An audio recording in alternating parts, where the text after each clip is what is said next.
pour cette deuxième conférence qui va porter plus précisément sur le traitement fiscal lors de la disposition d'immeubles.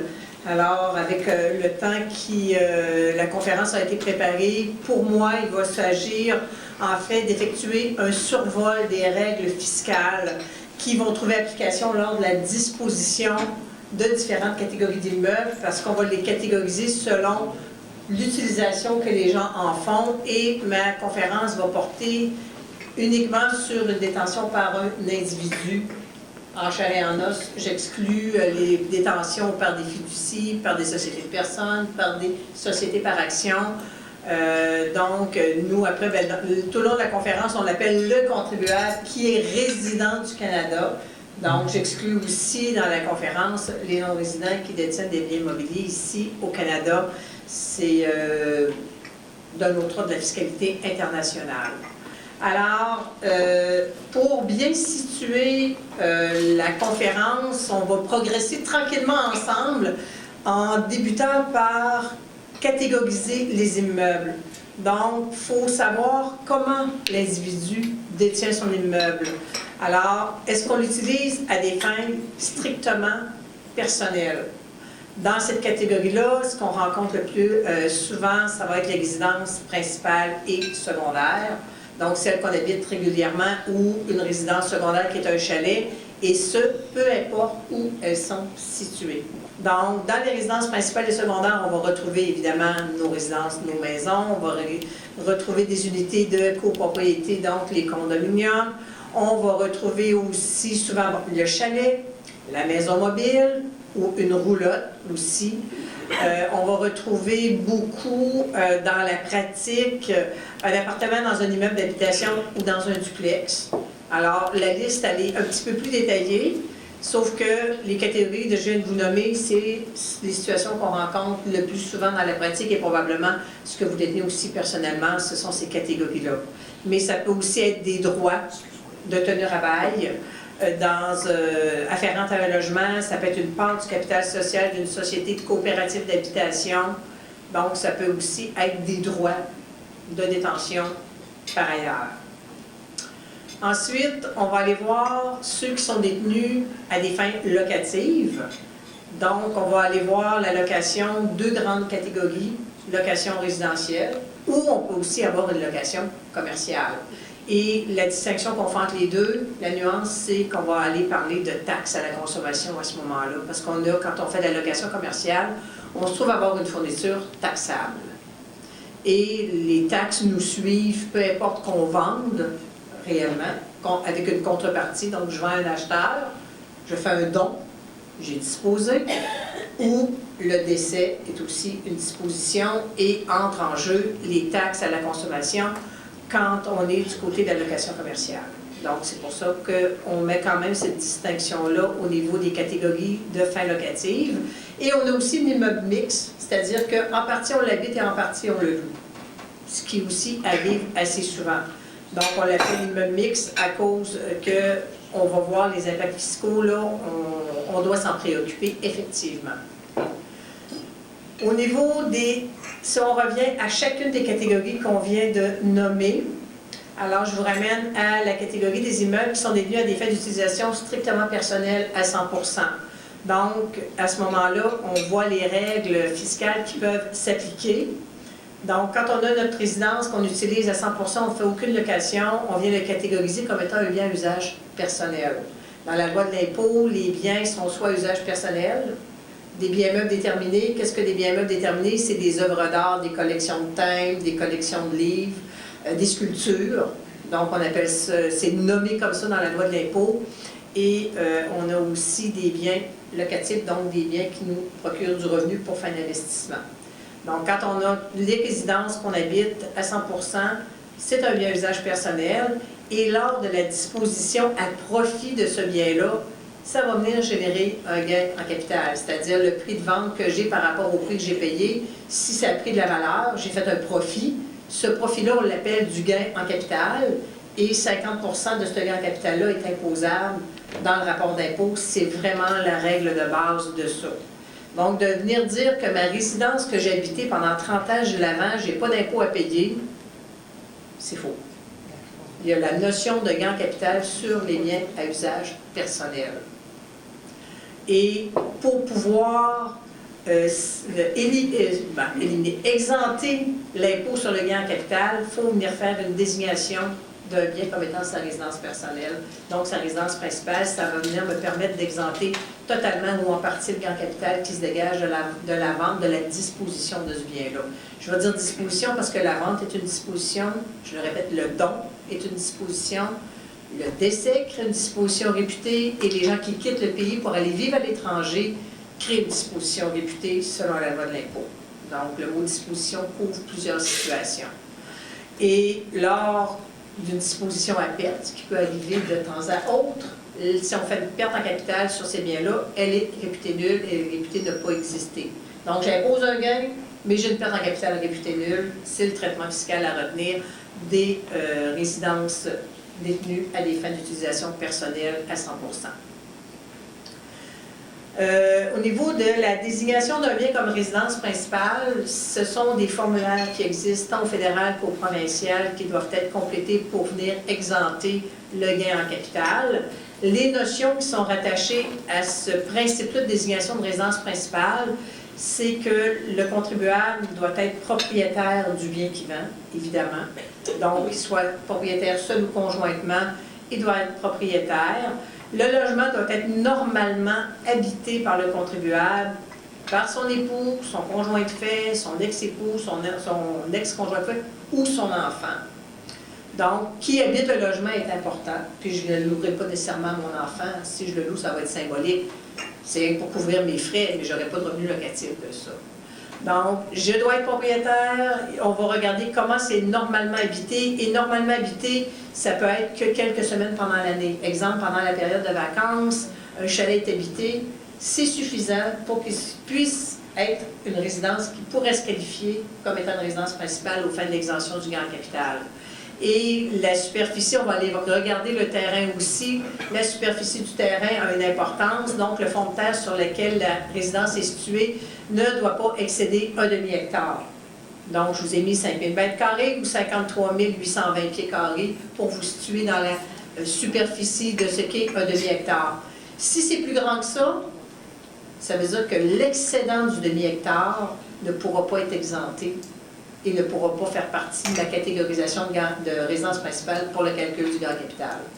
Alors, les gens qui vivent sur des terres, sur des très, très grands terrains, on le voit beaucoup au niveau des régions où les gens habitent sur leurs terres, on va se soucier toujours de poser la question de la superficie du fond de terre. Parce que seul un demi-hectare va faire partie de la résidence principale au niveau des notions fiscales. Au niveau de la désignation, on va continuer. Donc, le calcul du gain en capital pouvant être exempté en fonction de 3 éléments essentiellement. Donc, le nombre d'années d'imposition au cours de laquelle le contribuable est propriétaire de sa résidence. On va regarder, vous possédez votre résidence depuis combien d'années.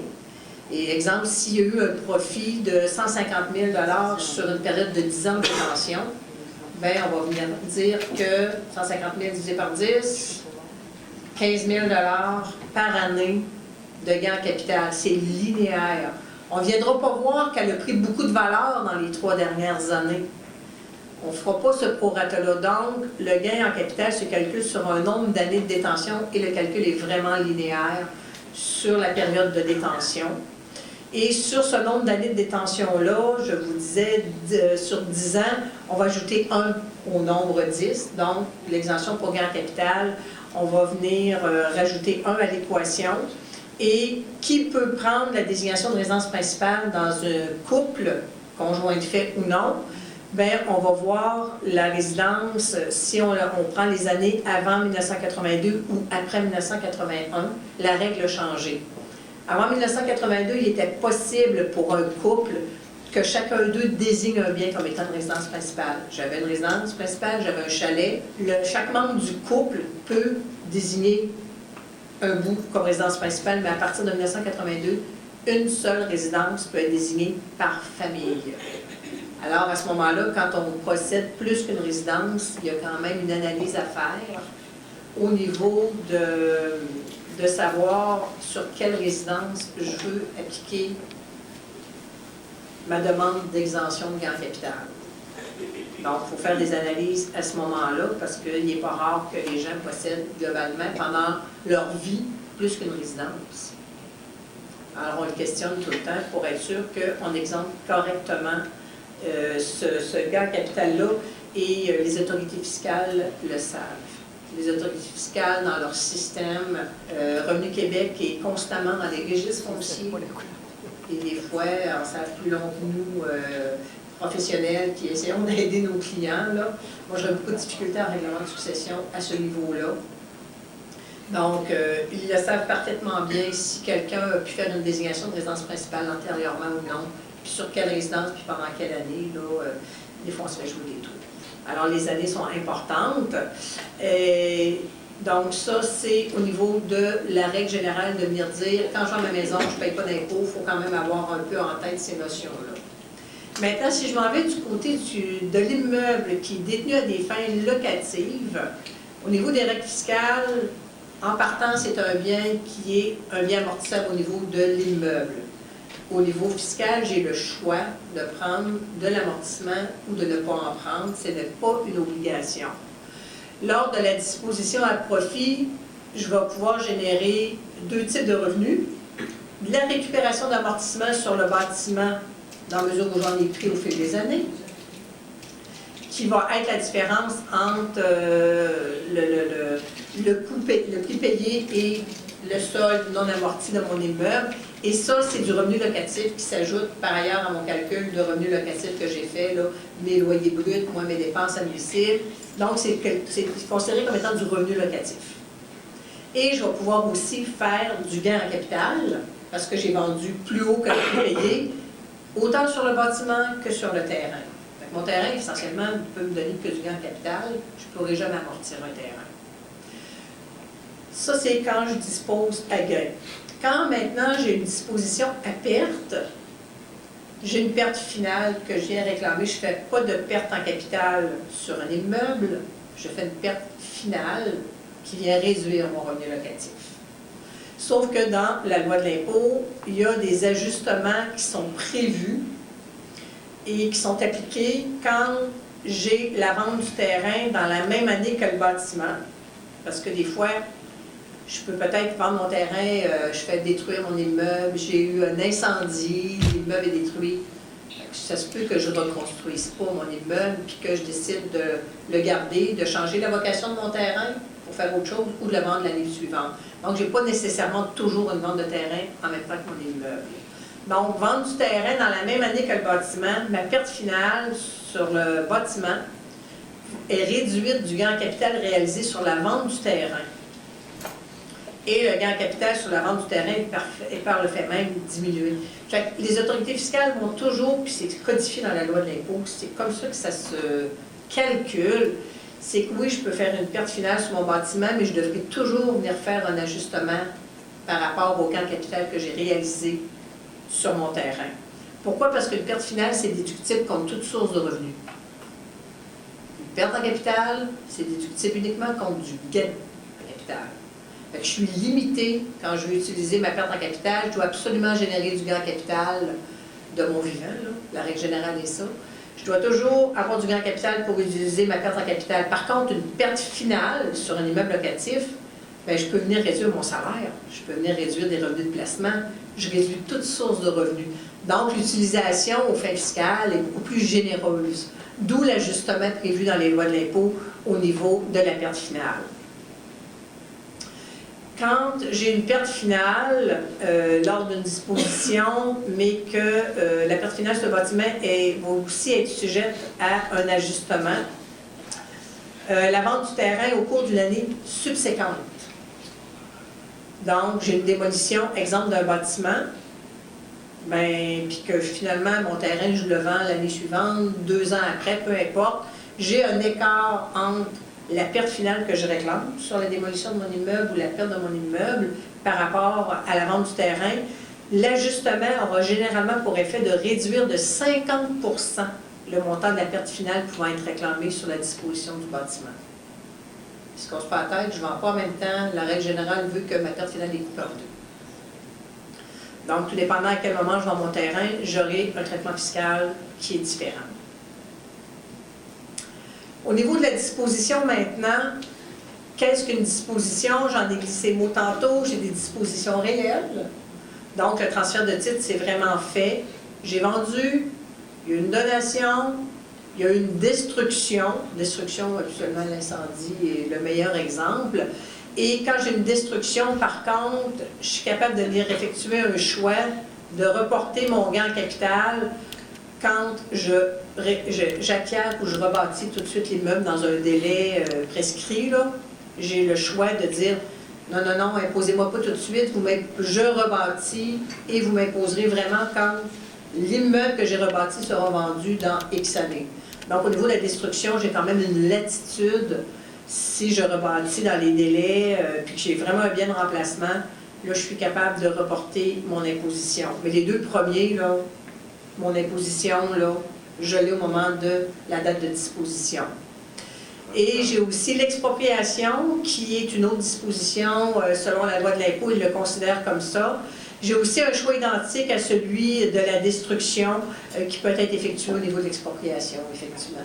Fait que ça, c'est les deux dernières mesures. J'ai peut-être un allègement, c'est vraiment de voir les circonstances dans lesquelles elles se déroulent, ces deux dispositions-là. Dans la disposition, maintenant, on rentre dans les dispositions réputées. C'est la loi qui vient me dire que je suis réputée avoir vendu alors que la vente, je ne l'ai pas fait, je n'ai pas fait de transfert de propriété.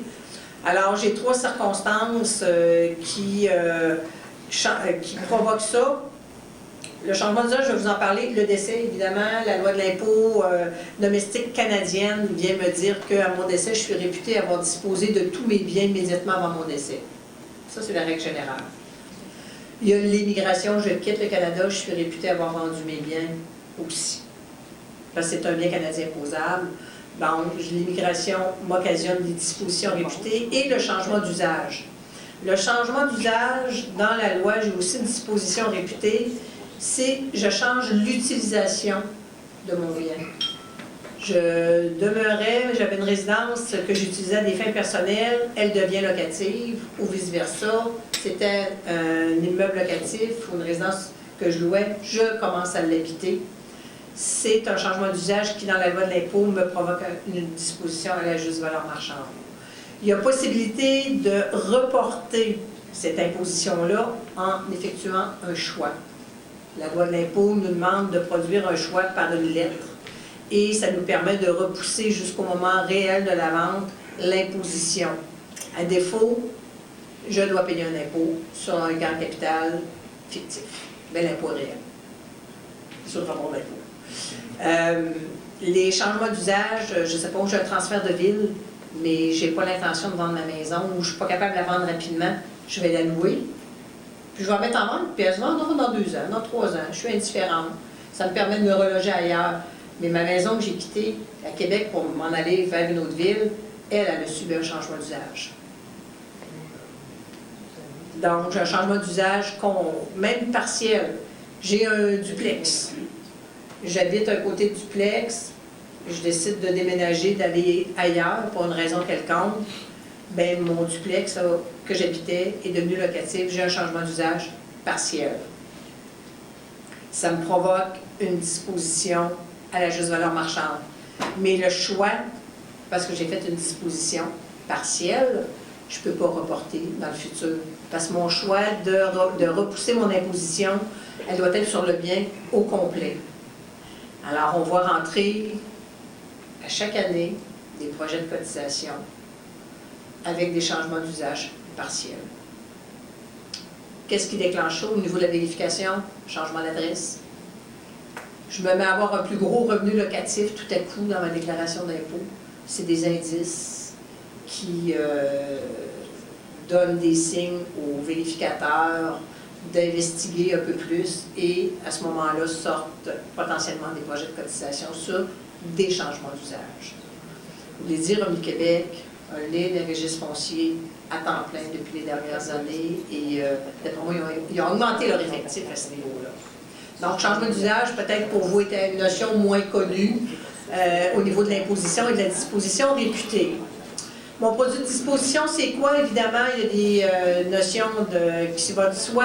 C'est mon prix de vente quand je l'ai vendu. C'est toute indemnité qui va être afférente à la destruction des biens et toute somme payable en vertu d'une police d'assurance du fait de la destruction du bien. Donc, ce que j'ai reçu de l'assureur. C'est toute indemnité aussi afférente aux biens en vertu d'une loi ou le montant de prix de vente des biens vendus à une personne ayant donné son avis. Donc, l'expropriation, le deuxième point, essentiellement. Et pour les dispositions qui n'impliquent aucune contrepartie, je pense aux dons, je pense au décès, je pense à l'immigration, je pense au changement d'usage. À ce moment-là, ce qu'on va venir regarder, c'est quelle est la juste valeur marchande de ce bien-là au moment où il est présumé avoir été cédé. Et à ce moment-là, les autorités fiscales acceptent de moins en moins de travailler avec les comptes de taxes municipales. On travaille beaucoup avec ceux qui sont en évaluation immobilière parce que le gouvernement, sa prémisse de base, c'est de venir dire « Vous devez avoir fait un effort raisonnable pour venir évaluer la valeur de la résidence. » Parce qu'on nous, on a tendance, en tant que contribuable, à mettre la valeur la plus faible possible. Parce que je vais payer moins de gains, je vais faire moins de gains capital, je vais payer moins d'impôts. C'est un point de vue tout à fait valable. Mais les autorités fiscales ont le point de vue un petit peu inverse, c'est de venir dire, c'est pas vrai que la juste valeur marchande est un compte de taxes. Donc, à ce moment-là, l'effort raisonnable est de faire appel aux professionnels et nous, systématiquement, on recommande d'aller chercher un rapport d'évaluation à ce moment-là. Évidemment, on peut être indifférent quand le bien dont on dispose est notre résidence principale, puis je vais exempter mon gain capital en faisant ma désignation de résidence principale. Je peux être indifférent, le gouvernement peut être indifférent, je ne paierai pas d'impôt, je vais exempter mon grand capital au complet. Oui, c'est vrai, sauf que cette valeur-là devient mon nouveau coût pour le futur. Les situations qu'on rencontre le plus, c'est le décès, effectivement. La juste valeur marchande au moment du décès devient le coût pour la succession, devient le coût pour l'héritier qui va obtenir le bien. Alors, s'il est bas, à ce moment-là, j'aurai peut-être plus d'imposition dans le futur, donc je vais pelleter dans le cours d'un autre contribuable pour le gain capital futur. Donc, c'est les choses qu'on voit. Et mon prix de base rajusté, effectivement, c'est quand j'ai acheté ce que j'ai payé, plus mes droits de mutation, plus tout honoraire que j'ai pu payer à l'acquisition, souvent les frais de notaire. Et lors d'une donation à titre gratuit, le coût d'acquisition pour celui qui reçoit le bien, c'est la juste valeur marchande du bien au moment de la donation, ce que je viens de vous parler. Donc, c'est important de venir fixer les valeurs correctement. Le droit de mutation, le cas échéant, tout dépendant à qui je donne, le droit sur la loi sur les droits de mutation peut faire en sorte que j'ai ces droits-là à payer. Et évidemment, tous frais de professionnels qui pourraient être liés au transfert de propriété sont effectivement à charge du cessionnaire, vont être additionnés au coût du bien. À ces éléments-là de base, je vais venir ajouter les déboursés d'entretien ou de réparation de nature capitale. Donc, les dépenses que je fais pour venir améliorer essentiellement l'immeuble et les déboursés, bon, mix. On peut faire des dépenses où une partie, on peut l'ajouter au coût du bien et l'autre partie, on la passe à la dépense quand c'est locatif. Ou sinon, bon, on n'en parle pas, on ne peut pas l'additionner au coût si c'est une résidence principale. Et aussi, on a des situations où une faible partie du déboursé se qualifie au titre de dépense capitale. À ce moment-là, l'Agence du revenu du Canada est prête à dire que tout ce déboursé-là est de la dépense courante. Donc, j'accepte que vous puissiez passer ça à la dépense courante si c'est un immeuble locatif. Mais cette position-là est bonne bien que pour l'Agence du revenu du Canada. Revenu Québec ne partage pas nécessairement cette opinion-là. Donc, c'est des éléments que vous pouvez tenir compte au niveau du calcul du coût du bien.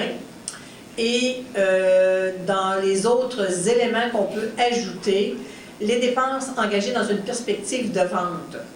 Alors, toutes les réparations faites en prévision de la vente ou comme condition de vente sont considérées comme des dépenses capitales. Puis si les réparations avaient été faites de toute façon et que la vente avait été négociée au cours des réparations ou après, le coût de telle réparation doit être classé comme s'il n'y avait eu aucune vente. Des fois, ce n'est pas toujours un bon argument à aller chercher au niveau de faire justifier d'augmenter mon coût d'immeuble. Revenu Canada, Revenu Québec, qui mettent une bémol. et aussi les frais engagés pour l'arpentage ou l'évaluation du bien en vue de son acquisition de sa disposition. On vient augmenter le coût de l'immeuble avec ces dépenses-là par ailleurs. Au niveau des dépenses liées à la vente, maintenant, je vais essayer de réduire mon gain en capital le plus possible.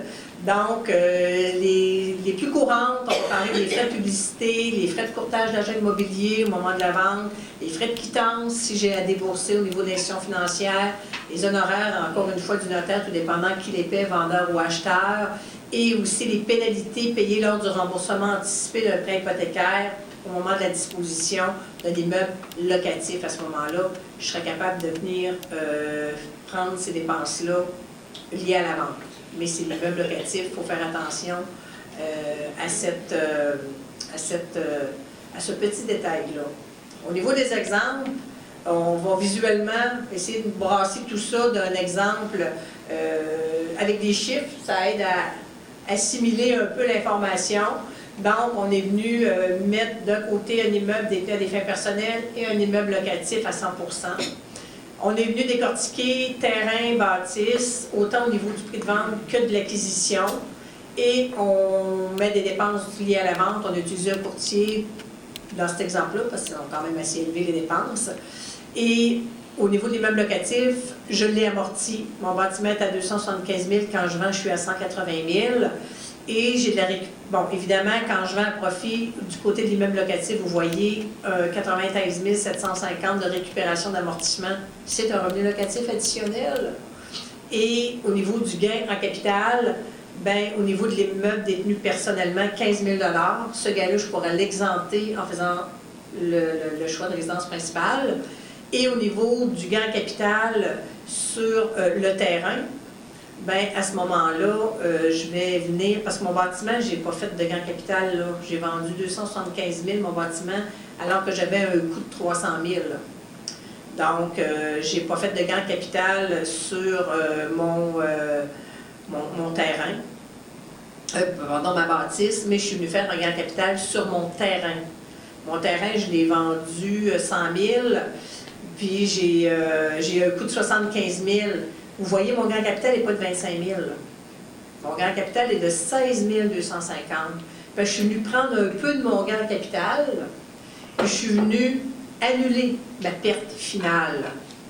J'aurais dû avoir une perte finale là-dedans. Fait que, il faut vraiment faire attention quand je vends à perte. Je fais ma perte sur mon bâtiment, parce que c'est essentiellement là-dessus que je vais le faire. Donc, cet exemple-là vient vous montrer que mon gain en capital, oui, est diminué, mais on n'est pas venu m'accorder de perte finale. Au niveau ici, je suis venue faire un exemple de vente à perte. Donc, on le voit au niveau, ça n'a pas bien été. Je vends 200 000, quelque chose que j'ai payé 350 000, avec mes dépenses liées à la vente. Donc, du côté de la résidence personnelle, d'état des fins personnelles, ma perte est réputée nulle, je ne peux rien faire avec ça, je ne peux rien récupérer. Au niveau de mon immeuble locatif, je vais être capable d'aller inscrire une perte finale de 80 000. Encore une fois, je vais venir faire mes ajustements parce que mon terrain, vous voyez, je l'ai encore vendu à profit. C'est ma bâtisse qui est à perte. Donc, aux détentions personnelles, je ne chercherai pas à questionner entre mon immeuble et mon terrain. Ma perte globalement est nulle. On arrête le travail. Mais à des fins locatives, ma préoccupation va être d'aller réclamer la bonne perte aux fins de l'ajustement entre le gain en capital et la perte finale, parce qu'encore une fois, j'ai fait exprès, mon terrain se vend à profit. Ça vient influencer ma perte finale au niveau d'un immeuble locatif. Donc, c'est le petit survol que je voulais faire de notions, j'espère qu'il n'a pas été trop aride pour vous.